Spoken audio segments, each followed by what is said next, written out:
เลยดูงานดีนี่นะเลยดูงานดีนี่นะว่าคนตายนะพูดนะมาพูดนะคือแบบนี้เป๊ะก็มันต้องในใส่ไปสิยูมิงอ่ะอะไรสบายก็ไปเดี๋ยวน้องไทยก็มาโดยอันนั้นนะเอาบ้างเลยรูปสีเก็บไว้เรียบร้อยไปดีกว่าสังเกตเห็นหน้าตาเพื่อนนาบาต้องมือแห้งนะ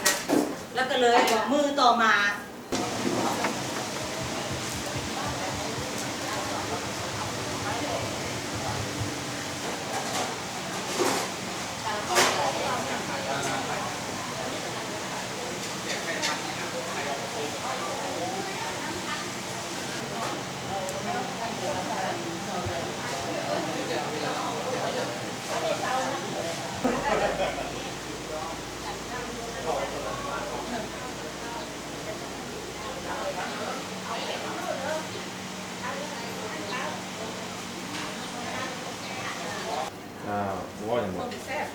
มือนี้มือทรงสการเด้อมือนี้น่ะทรงสการทุกเซน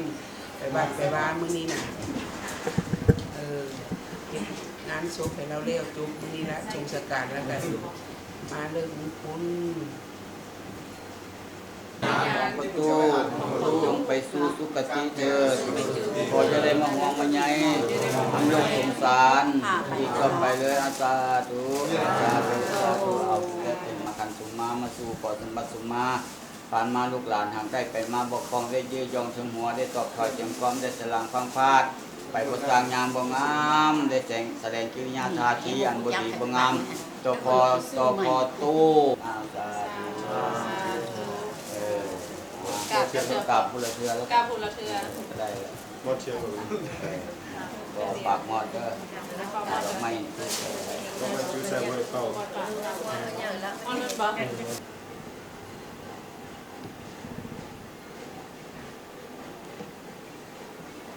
ถ้าขอบใจเลยนะ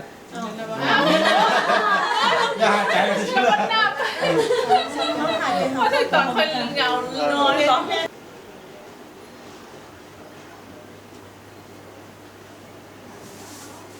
สีบ้านนี้ได้ส่งมาแล้วบอกบ้างนั่นน่ะเราเอาบ้างมายืดใส่ให้เทียนสั่นไปให้ไปขันหาอยู่วัดนี่ชอบกับคนมึงนี้เลยจะจานตัวนั้นนะเห็นแล้ววางยองเห็นแล้วไปไหนล่ะเอาคำว่ากันไปผู้คนนำพาเนี่ยนะออกไปนอกคนนี้บอกคนว่าให้ถ่ายถวายปัจจัยอยู่เลยพระแก้วปลาใส่จังหวัดไปหักอะไรบอกเพิ่มจากนิจาเมื่อวาน2 องค์ที่วัดนั้นต้นกระท่อการวันละ2 ต้นมี10 ต้นจำนวนอาจารย์นั้นคือเจ้านิจานั้นวัดเมื่ออ่านว่างๆ2แต่ก็ได้แบบแก้ปลาเป็นอย่างไว้เป็นยศเป็นรายชื่อเลยตัวแล้วก็แล้วก็ไปงานญี่ปุ่นผ้าไก่เอาไปก็ต้องเข้าไปที่ใส่ละไปเตาก็ได้ทุกอย่างเลยอันก็ได้ต้องถอยเตรียมความได้มองมาใหญ่นำลูกสงสารมีด้วยเจริญเอาด้วยความอดทนแม่ดูเลยลูกหลานนี่กันไม่มากกันมันมาสู้แล้วจะไปที่สุดโลกนี่นะเป็นมองมาใหญ่ลูกสงสารยามลูกชายจะไปเกินนะโมตัสสะภะคะวะโตสาธุน้อยตั้ง6 คน7 คนเป็นลูกเป็นหลานของพ่อ ส่วนบุญกุศลบารมีมอบไปเถิดเจริญวิญญาณเป็นพอเป็นพอทุกได้ร่วงรับไปแล้วครับผู้แต่อานุโมทนาบอกพวกน้อยแต่พอขาดเถิดสาธุสาธุสาธุสาธุอนุโมทนาสามินาอนุโมทิทัพทังสาธุสาธุอนุโมทามิกาสาคารุยังนัตตวาปัปปะสังเทธาอาหังพันเตปัปปะสังญาจามะอหิตวาปัปปะสังเทธาเกสาโลมานาขาทันตา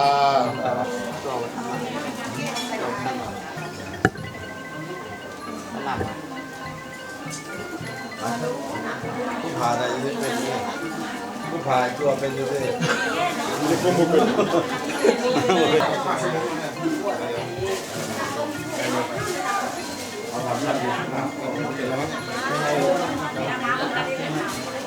อัตตวาอิโลเนอัตตหาใช่ไม่สมบูรณ์ดังแต่งงานออกมา ทานังอาสามิพุทธิยปีพุทธังกาลานังพุทธิยปีสังฆังกาลานังอาสามิอาสามิชาติยปีสังฆังกาลานังยาเวรามณีสิกขาปะทังสัมมาทิยามิมุสาวาทาเวรามณีสิกขาปะทังสัมมาทิยามิสิกขาปะทังสัมมาทิยามิสาอามะพันเตปัจจายโนกัตตาโลธรรมาวทันติอายุวันโนสุขังภะลัง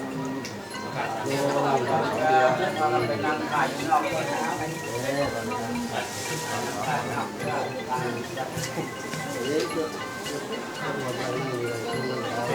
นามาสุปฏิปันโนภะคะวะโตสาวกสังโฆสังฆังนามามิสัมพุทธัสสะนะโมตัสสะภะคะวะโตอะระหะโตสัมมาสัมพุทธัสสะพุทธังสรณังคัจฉามิธัมมังสรณังคัจฉามิทุติยัมปิสังฆังสรณังคัจฉามิตติยัมปิพุทธังสรณังคัจฉามิกัสสวันทามิมันกลังสัทธาวัจสามนัสสะเยบาวันธรรมเอเจตถาคเตสยานิอาสานิทานิขมานิจัปปิสัพพะทากัญญาจาสัมพุทธัสสะสาธุนะโมตัสสะภะคะวะโตอะระหะโตสัมมาสัมพุทธัสสะนะโมตัสสะภะคะวะโตอะระหะโตสัมมาสัมพุทธัสสะนังคัจฉามิธัมมังสรณังคัจฉามิธังสรณังคัจฉามิทุติยัมปิพุทธังสรณังคัจฉามิสรณังคัจฉามิทุติยัมปิธัมมังสรณังคัจฉามิตติยัมปิพุทธั ธังสรณังคัจฉามิ อาติยัมปิพุทธ อานิพุทธิยันติตัสสมาชิรังวิโสทะเย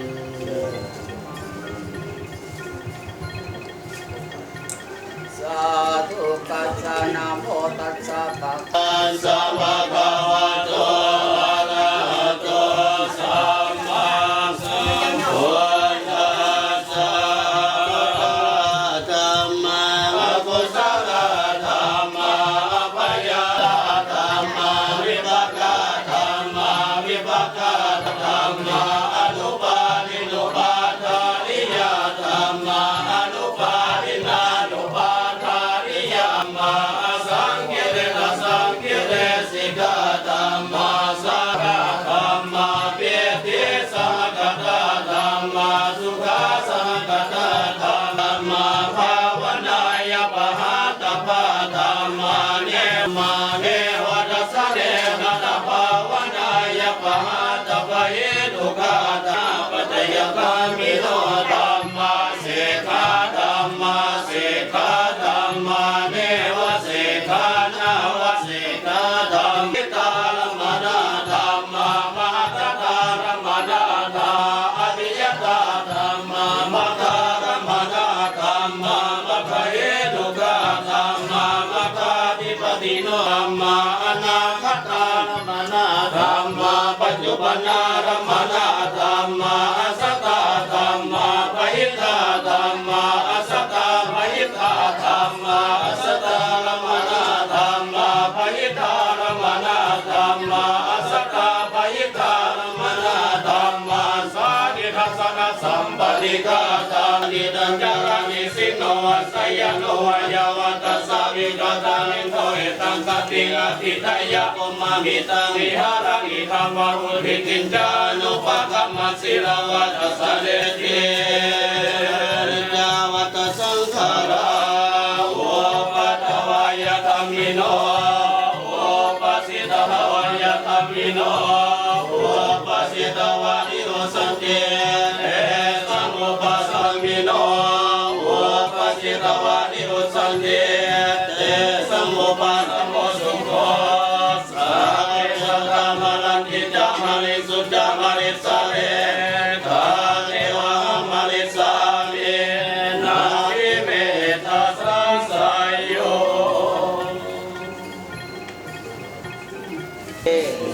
อาเนอิมานิมายังพันเตวังสกุลาเสยามะคารุโนพันเตพิมพุสัทนานิสัพพะวัตถุทานังสัพพะลุขังสาปริวรังปฏิคันหาตุอัมหากังวิกรตังวิตายาทุกขายาปัจจโนโหตุข้าแต่ทานประสงค์ผู้เจริญพวกข้าน้อยทั้งหลายหมายมีแม่ตู้พิมพรวงภูมิเป็นเขาเป็นเจ้ามูลศรัทธาร่วมด้วยลูกหลานญาติพี่น้องผู้อยู่ไกลอยู่ไกลทั้งหลายขอน้อมถวายซึ่งปัจจัยสัญทานรับทั้งเครื่องบริวารขอทานประสงค์จงหาซึ่งปัจจัยสัญทานรับทั้งเครื่องบริวารทั้งหลายเหล่านี้ของพวกข้าน้อยทั้งหลายหากทานประสงค์หับแล้วขอจงอุทิศส่วนบุญกุศลผลทานทั้งหลายเหล่านี้ให้แก่ดวงวิญญาณของพ่อตู้เสนองค์ภูมิผู้เป็นผัวผู้เป็นพ่อผู้เป็นพ่อตู้ผู้เป็นญาติพี่น้องของพวกข้าน้อยทั้งหลายได้ลงรับขันไปแล้วนั้นขอจึงได้มหาเปายังส่วนบุญกุศลผลทานที่เมียและลูกหลานคนได้กระทำเอาเองนั่นแหละก็กาเถิดหากได้หับแล้วถ้าหากยังตกทุ กข์ก็ขอให้พ้นจากทุกข์ขออนุญาตประทับอันนี้คือ บวชขาดีอาตมาภาพจะได้นำเอาสาธุธรรมคำสอนของพระศาสดาเป็นบางครั้งบางตอนมาประดับสติปัญญาด้วยว่าวันนี้ทางตระกูลวงศ์ภูมิก็ได้สูญเสียบุคคลสำคัญไปโดยเฉพาะก็แมนพอตู้เสนวงศ์ภูมิที่ได้จากลูกจากหลานไปโดยบ่มีวันกลับเอิ้นว่าจากไปด้วยอมตะบอนใดบอนป่าไว้แต่คุณธรรมความงามความดีของพระตู้เสนวงศ์ภูมิที่ได้ฝากไว้กับลูกกับหลานเพราะฉะนั้นแล้วผู้เป็นลูกเป็นหลานบ่ว่าอยู่ใกล้และอยู่ไกลอยู่ภายในประเทศและต่างประเทศโดยเฉพาะผู้เป็นลูกก็ได้มาแสดงร่วมเสียอกเสียใจที่การจากไปของพระออกเสนหรือว่าพระตู้เสนต่อไปก็จะเป็นพระตู้ข้ามลาอายุสังขารเท่านี้ทุกคนตุลาหัวมุ่นอาจารย์เทศฟังไหมเขาบอกฟังก็ออกไปนอกเทศให้ฟังได้บอกเงินให้มุ่นคือเป็นการตัวมีอย่างจะคอยว่าการตามหลังเพราะฉะนั้นการสูญเสียในครั้งนี้เป็นการสูญเสียครั้งยิ่งใหญ่บ่ใดบอนว่าบ่สามารถเอาขึ้นมาเหมือนเดิมได้เพราะฉะนั้นพวกเฮาทุกคนต้องประสบพบเช่นเดียวกันบ่ว่าผู้มีเงินมีอำนาจมีบุญวาสนาบารมีตลอดฮอดพระเจ้าพระสงฆ์เกิดมาแล้วก็ต้องพบเช่นเดียวกันเบิดทุกคนถ้าผู้ใดบ่อยากพบเช่นนี้บ่อยากพ่อเช่นนี้ผู้อยากได้ลูกหน่อยคนก็บังคับไว้ผู้อยากได้หลายก็ปล่อยตามอิสระตามธรรมชาติเขาเลือกเพศคนเลือกไว้คือกันกับหมักม่วงบ่แม่นลมจะหน่วยสุกสูงแล้วต่ำดำแล้วขาวเงาแล้วสั่นมันแล้วทอดไปแล้วบ่กลับมาก็คือเขาเห็นอยู่นี่ผมพอตู้หลานไปก่อนก็ดำก่อนเต็มเบิดวันนี้ออกตั้งหน้าเอาไปแล้วธรรมชาติเขามีผู้ใดห้ามได้ที่ท่านเจ้าภาพเจ้าศรัทธา ทั้งผู้เป็นลูกเป็นอดีตภรรยาก็ดีเป็นญาติพี่น้องก็ดีของพ่อตู้เสนวงศ์ภูมิ ที่ได้มาแสดงความเสียอกเสียใจในมือนี้และได้มาทรงสการมากินมาทานก็ขอส่วนบุญส่วนกุศลทั้งหลายที่ได้เฮ็ดแล้วด้วยกายด้วยใจก็ขอให้ไปฮอดไปถึงไปค้ำไปสู้เอาดวงจิตวิญญาณของพระตู้เสนเมื่อดวงจิตวิญญาณของพระตู้เสนตกที่ทุกข์ก็ขอให้ย้ายที่ทุกข์ไปสู่ที่ดีถ้าไปตกที่ดีก็ขอให้ดียิ่งขึ้นไปตราบต่อเท่าถึงพานิพพานผุนแดก็กาเถิด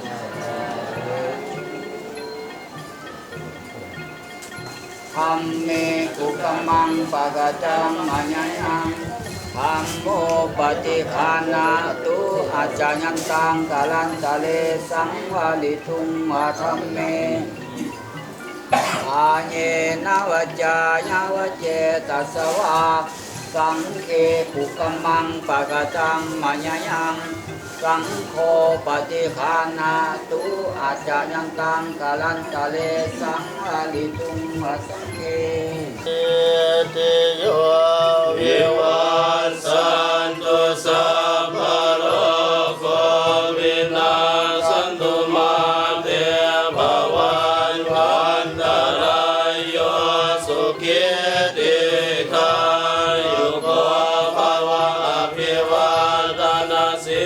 ริสริจังวุฒาปัจจายโนจันตาโนธรรมวัฏฏติอายุวันโนสุขังอนันตกินังสัพพุเพกตมนุสสารนัยลุนังยะกะโยอายัญจโกตักินาทินาสังฆหิสุปานิโสยติธัมโมจาอุตตรปัตตัญจภิกขุนามานุตังเต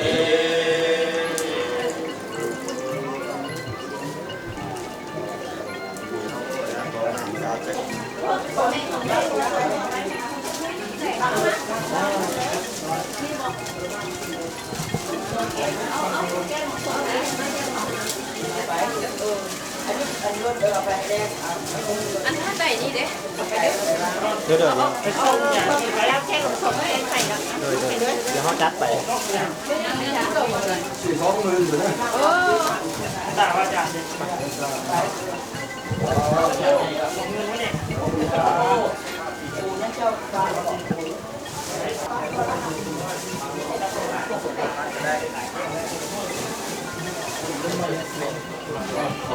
เอาหมดไปให้กันนะ ใส่มุกวะให้เรียกว่าจูอึ้งนี่ เดี๋ยวจะจัดร่างเลย ก็ออกมาอ๋อครับลงเลยไหม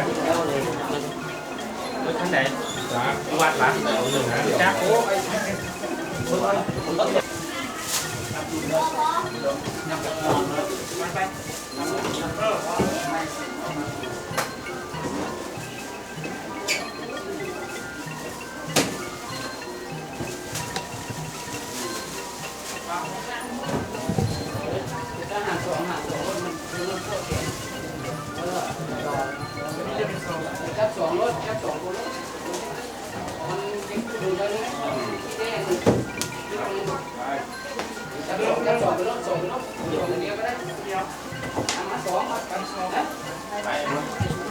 ไปมาขันอันนั้นพวกนั้นนะฮะวัดพอกแล้วคุณพ่อคุณมาขวดเหรอมาขวดเสร็จแล้วคิดว่าพวกประคำนี่มาขวดก่อนเข้าที่ไม่ได้ไปแล้วหาประคำนี่ก่อนเฮ้ยตัวคนไม่ได้ตัวคนไม่นกนะร้านนี้ตัวไม่ได้ตัวคนไม่ได้เราไปพูดมาให้เราไปตัวคนไม่ลูกหลานไหนอย่าลืมนะเราไปเป็นตัวใครแล้วไปนะไปมาซ่าเด้อมาซ่าเด้อมาซ่าเด้อนี่พ่อคนน่ะ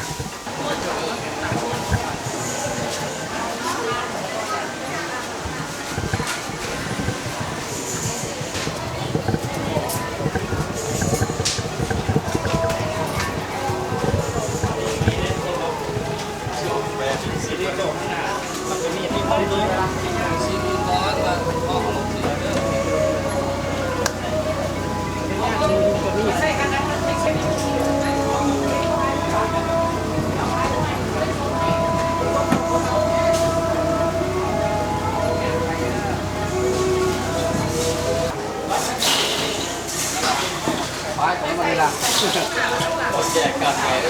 เดี๋ยวเลย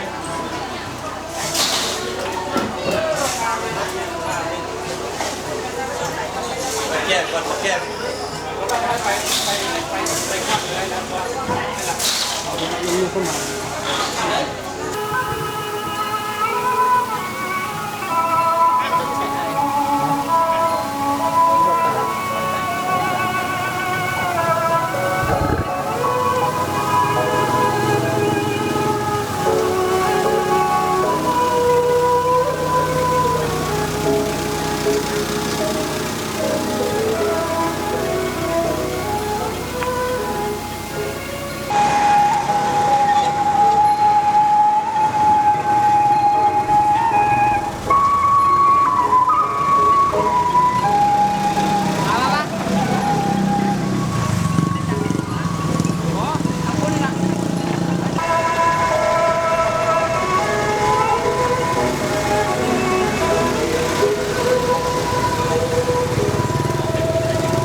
ไปข้างหน้าคนไปย่างก็เข้าไป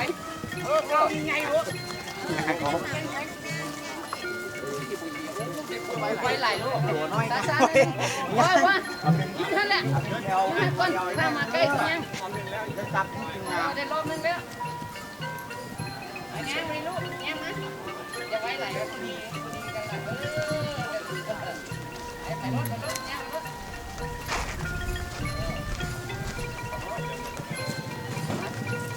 เข้ามาใส่ตัวไหนมันยากเลยนะตอนนี้เดียวนี่คือรอบที่สองเขาบอกที่เขาย่อหูเพิ่นขึ้นนั่นแ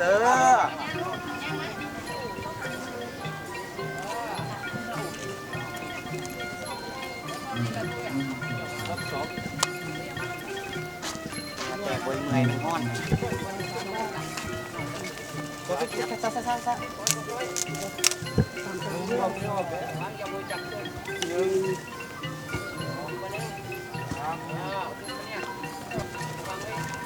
เชิญก่อนใกล้เพิ่งกินตุ้นมาอีกตุ้นมาบังไฟอย่างพูดเลยจอกไม่สุดเลยจอกวางไม่สุดเลยจอกตั้งอยู่ด้วย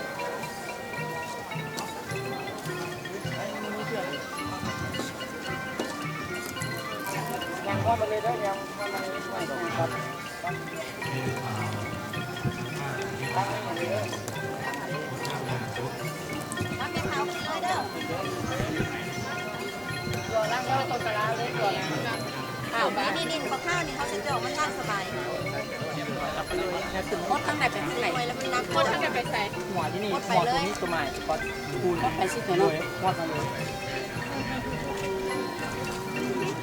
นั่งที่เลยนั่ง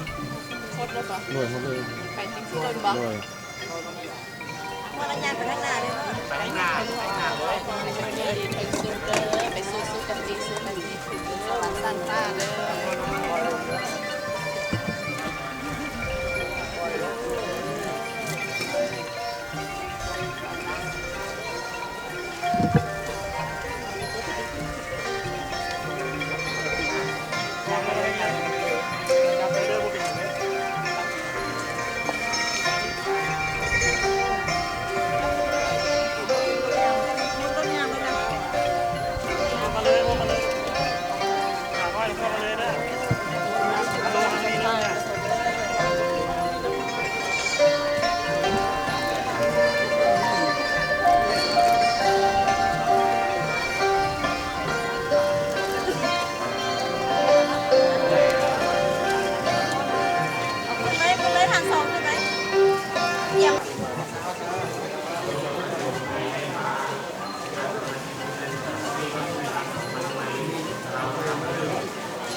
ราชการภรรยาธุระเรียนบรรดาทางการงานทำรัฐมีรับมือยาสูบหน้าทานผู้มีเกียรติหน้าสหายและเพื่อนมิตรงานที่พี่น้องที่เคารพรักเป็นคืนนี้การจัดตั้งเพลงกสิกรรมกองด้วยกระทรวงกสิกรรมป่าไม้กองด้วยญาติพี่น้องกองทานเสียงคนบุรีเรียกเพื่อนมิตรสหายทั้งหลายเลยกองเที่ยงกันมารวมในงานสร้างพลังมิตรชกทานเสียงคนบุรีตามประเพณีที่รวมทางพวกเขาได้ปฏิบัติกันมาโดยความโศกเศร้าเสียดายและอะไรอาวรณ์อันเพียงโอไลต่อผ่านการไปมีโอมีวันกับคืนของทางเสียงมีผู้เป็นผัวเป็นพ่อเป็นน้องเ เป็นท้ายเป็นลุงเป็นอ้าวเป็นครูของโรงเรียนหลานซึ่งถือว่าเป็นการสูญเสียพนักงานบางด้านที่มีผู้หนึ่งอาเซนภูมิเกิดเมื่อวันที่2 เดือน 2545ที่บ้านนายาวเมืองสัญญบุรีแขวงสัญญบุรีปัจจุบันอยู่ว่าสีไทยทาหัวสาวเพชรเมืองสีโดนทองนครหลวงจันทร์วันเดือนปีสังกัดรัฐวันที่27 เดือน 5 1971วันเดือนปีเข้าการปฏิวัติวันที่2 ธันวาคม ปี 1975วันเดือนปีเข้ากรรมการเปิดกรรมบาลวันที่1 เดือน 11 1978การเซ็นวงภูมิมีเอ่ยน้องวงมอนเดียวกัน4 คนยิ่ง3 คนเป็นรูของฐานคิดเพ่งและงานของใบวงมีทั้งสองได้เสียชีวิตแล้วฐานเซ็นวงภูมิได้สร้างครอบครัวกับนางพิมพรมีรูนำกัน6 คนอย่างแฝงไปเชียงบุรีนักวิศวกรงานพัฒนาเศรษฐกิจของทางเป็นกรรมการปกป้องแฝงหัวหน้าทางเป็นหัวหน้าแผนกศึกษาไปเชียงบุรี1975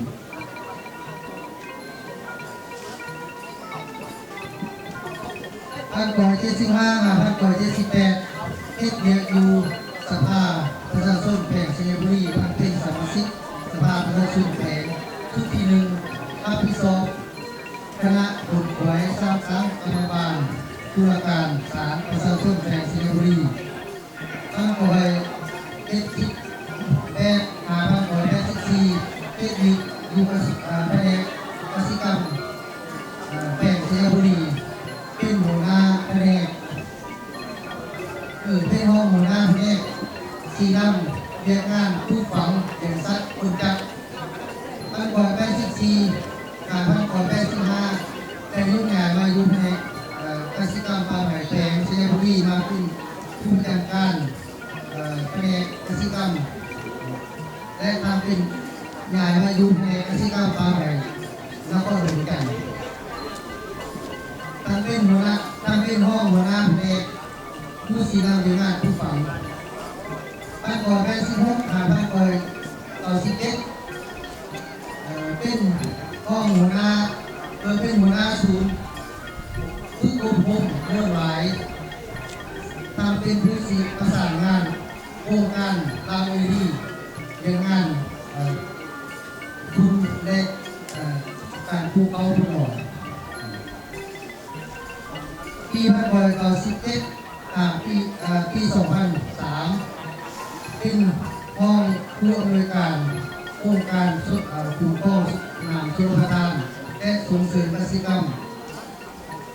โครงการชลประทานสุขภาพพอปี 2004 ทางเสียงวงภูมิได้รับนโยบายการภาครัฐออก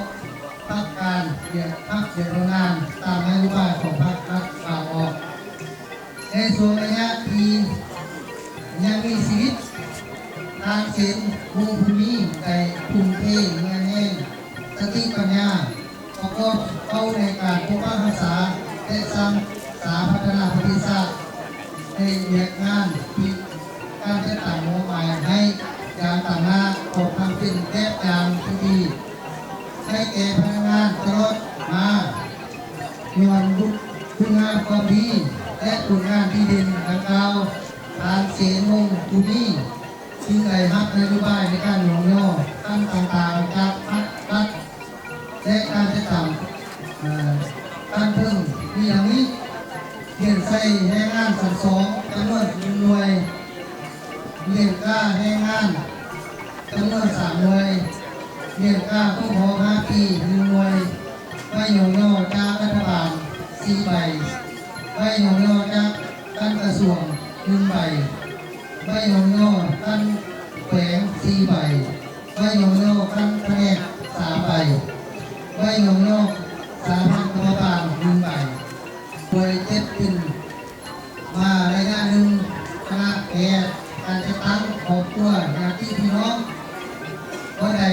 ใส่ปิดพัวเป็นแง่ดูแลจนสุดความสามารถเรื่องจากว่าเกณฑ์อายุและการเท็จจริงปีนักลงจึงโดยสามารถก็ปลูกเอาชีวิตของพันเส้นวงภูมิได้และพันเสียงวงภูมิได้สิ้นลมหายใจในตอนแรกเวลา21 โมงของวันที่ 16 เดือน 6 2019รวมอายุได้74 ปีโดยบ่มีวันกลับคืนมาอีกแล้วการได้ต่างของแผนกเกษตรกรรมฟาร์มใหญ่และก็รวมกันของพวกเราถือว่าเป็นการสูญเสียพลังงานบางงานที่ดินผู้ที่มีคุณงามความดีต่อประเทศชาติและเป็นการสูญเสียผู้ที่เป็นรักแรงของครอบครัววงภูนี้โอกาสนี้ข้าพเจ้าตามหน้าการจัดตั้งของแผนกเกษตรกรรมฟาร์มใหญ่และก็รวมกันจึงขอเรียนเชิญมาได้การลุกขึ้นเพื่อกลุ่มไปรวมทำพักขอบใจในทางอุญญาต่างๆครอบครัวน้ำใหม่พิมพรวงภูมิขึ้นมะกาวตัวยังที่พี่น้องได้เวลาที่สสุขเสียใจในวันนี้ตัวอื่นข้าพเจ้าขอแสดงความเคารพนับถือเป็นอย่างสูงการรับพักรักบรรดาเพื่อนมิตรสหายญาติพี่น้องที่อยู่ใกล้อยู่ไกลที่ได้เข้าร่วมสุขสันต์สาธารณชนทานเขตวงภูมิในมื้อนี้ในเวลาสุดท้ายนี้ข้าพเจ้าภูมิหยังการแสดงความพิบูลใจนำญาติพี่น้องการรับพักรักในท้ายชุดนี้ก็ภูมิหยังขอไปใช้พรทานทั้งหลายการนำพลังคือที่สุขภาพแข็งแรงเพชรรอดนาทีคนสำเร็จนาทีการงานและมีความสุขในครอบครัวอันนี้พระเจ้าขออนุญาตนั้นการนำการแต่งตั้งของทางเขตภูมิเพราะเกิดวันนี้ข้าพเจ้าขอใช้พรมายังแขกทางอินเตอร์ทางซ้ายญาติพี่น้องเพื่อนมิตรสหายอยู่ใกล้อยู่ไกลที่ได้เข้าร่วมสุขการสร้างพระพิธภัณฑ์เขตภูมิในวันนี้กับภูมิอย่างพระเจ้านี้ตีประพัดและประชาชนทางหลายจงประสบสุขนี้พระอนามัยที่สมบูรณ์ประสบผลสำเร็จในหน้าที่การงานและมีความสุขในครอบครัวทุกปัญหาทุกการเพื่อขอเข้าใจสัจปัจจโยอัญญามัจจปัจจโยนิสัยยาปัจจโยอุปาณิสัยยาปัจจโยภูเรสัตตาปัจจโยอาสาสัตตาปัจจโยอาเสวนาปัจจโยธัมมาปัจจุตาปัจจโยเรียปัจจุตาปัจจโยอาทิปัจจโยอาทิ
มาบ่แล้วเด้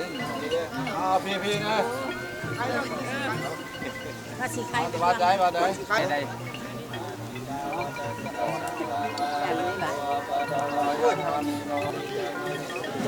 สาเลมสาธิวังอริสาเมสาธิเมตัสสัมเสโย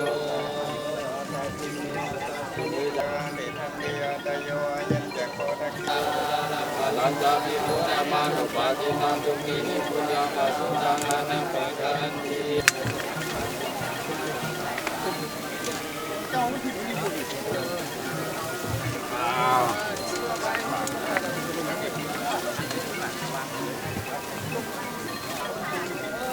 ใจกว่าจะหันงงใจ อย่าวางยังไงวิญญาณสุขติวันไหนที่ตกไปวันนี้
เห็นพยาบาลให้ เด้อเสียใจกันเด้อเสียใจอย่าอะไรเด้อ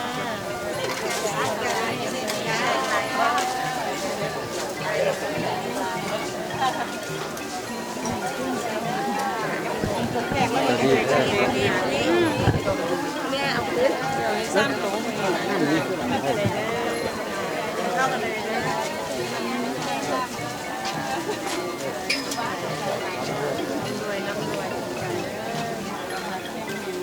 กันเลยพ่อว่า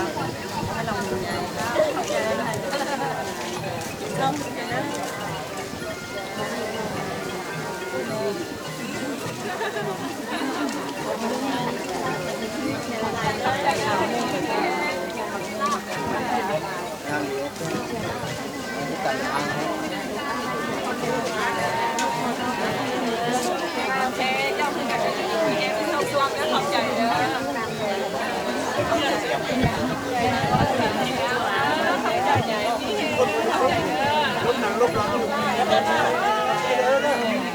ป้านางหญิงเท่าแก่น้ำมือ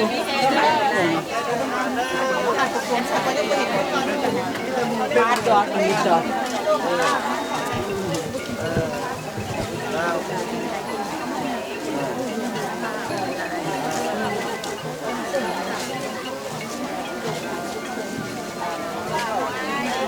ขอบใจเด้อ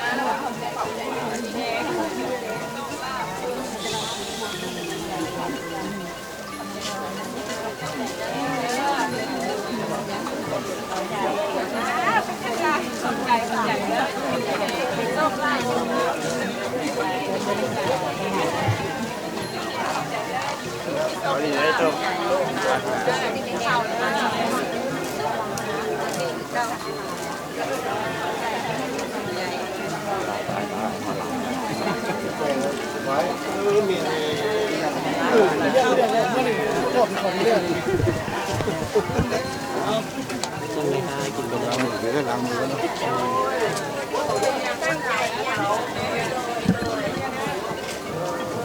ตั้งใจไว้ไหมไปแล้วก็ต้องไปเล่นตึ๊บเล่นตึ๊บ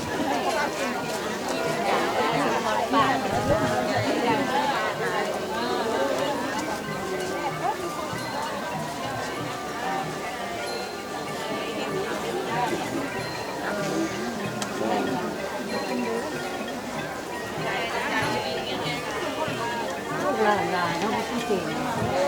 สาวตัวก็ว่าเนี่ยหลานก็ลายบุญแล้วลาย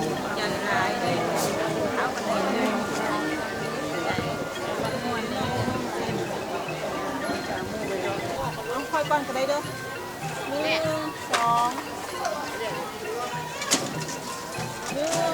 2 ข้าวเข้าไปนั่งหน้าเลยได้ไหมข้าวได้ป่ะ มันไม่ค่อยเด้อมันไม่ค่อยเด้อมีเด้อ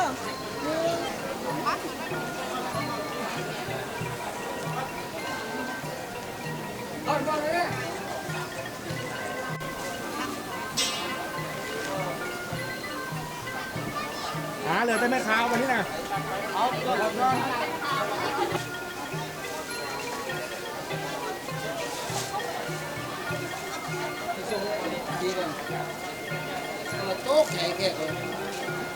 ข้าวได้ละ